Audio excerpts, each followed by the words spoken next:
Teman-teman, pernahkah kalian melihat cahaya senter menembus gelapnya malam? Atau mungkin kalian pernah bermain bayangan tangan di dinding? Kalian mungkin bertanya-tanya, kenapa ya cahaya bisa membuat bayangan? Kenapa cahaya bisa masuk lewat jendela, tapi nggak bisa tembus tembok? Ternyata semua itu terjadi karena cahaya punya sifat-sifat khusus. Mulai dari bisa merambat, dipantulkan, bahkan bisa dibelokkan. Kalian pasti penasaran kan, bagaimana cahaya bisa melakukan semua itu? Jadi ayo kita pelajari bersama tentang sifat-sifat cahaya dan contohnya dalam kehidupan sehari-hari. Teman-teman, kalian tahu nggak kenapa kita bisa melihat benda atau objek di sekitar kita? Jawabannya, karena ada cahaya yang masuk ke dalam mata kita.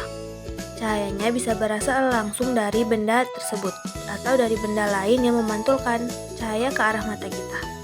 Jadi, tanpa adanya cahaya, kita pasti tidak bisa melihat apa-apa. Lalu, apa sih cahaya itu? Cahaya adalah sebuah energi berbentuk gelombang elektromagnetik yang tidak memerlukan sebuah medium untuk merambat. Artinya, ia bisa merambat melalui ruang hampa. Misalnya, pada siang hari, tampak terang karena sinar matahari memantulkan cahayanya, sehingga dapat menerangi bumi.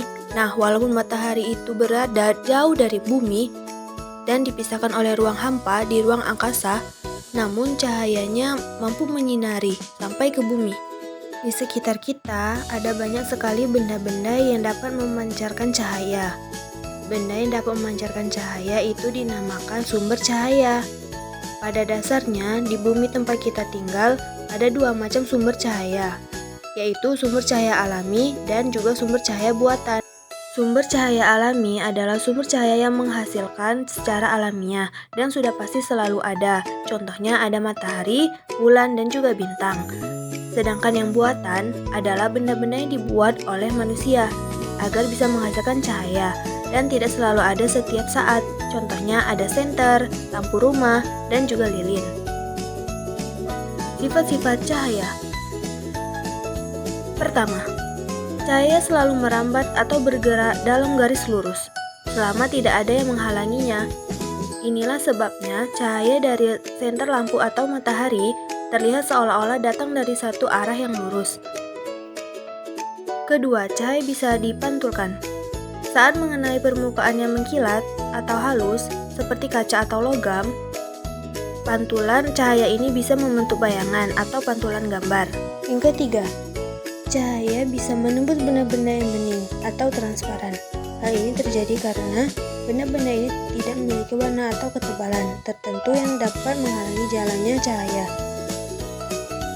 Yang keempat, cahaya bisa berubah arah atau dibelokkan. Saat melewati dua benda dengan kerapatan molekul yang berbeda-beda, misalnya dari udara ke air, perubahan arah ini disebut pembiasan cahaya. Contohnya saat kamu memasukkan pensil ke dalam gelas berisi air, maka pensil tersebut akan terlihat bengkok atau patah. Yang kelima, cahaya putih sebenarnya tersusun dari berbagai warna dan cahaya ini bisa diuraikan menjadi warna-warna saat melewati benda tertentu, seperti prisma atau butiran air. Sebagai contoh, saat hujan turun dan matahari bersinar, kita bisa melihat pelangi di langit. Hal itu terjadi karena cahaya matahari diuraikan oleh butiran air hujan menjadi warna-warni, yaitu merah jingga, kuning, hijau, biru, nila, dan ungu. Nah, kesimpulan pembelajaran kita pada hari ini adalah cahaya adalah energi penting bagi kehidupan. Sumber cahaya terbesar adalah matahari, tetapi lampu dan api juga menghasilkan cahaya. Cahaya memiliki 5 sifat, yaitu yang pertama, cahaya merambat lurus. Contohnya, saat cahaya matahari masuk melalui ventilasi rumah. Yang kedua, cahaya dapat dipantulkan. Contohnya, pada saat kita bercermin. Dan yang ketiga, cahaya dapat menembus benda mending. Contohnya, kita bisa melihat jelas melalui kaca jendela. Dan yang keempat, cahaya dapat dibiaskan. Contohnya, ketika kita memasukkan benda ke dalam gelas yang berisi setengah air. Dan yang kelima, cahaya dapat diuraikan menjadi warna-warna pelangi. Sifat-sifat cahaya ini terjadi di sekitar kita dan sangat bermanfaat dalam kehidupan sehari-hari.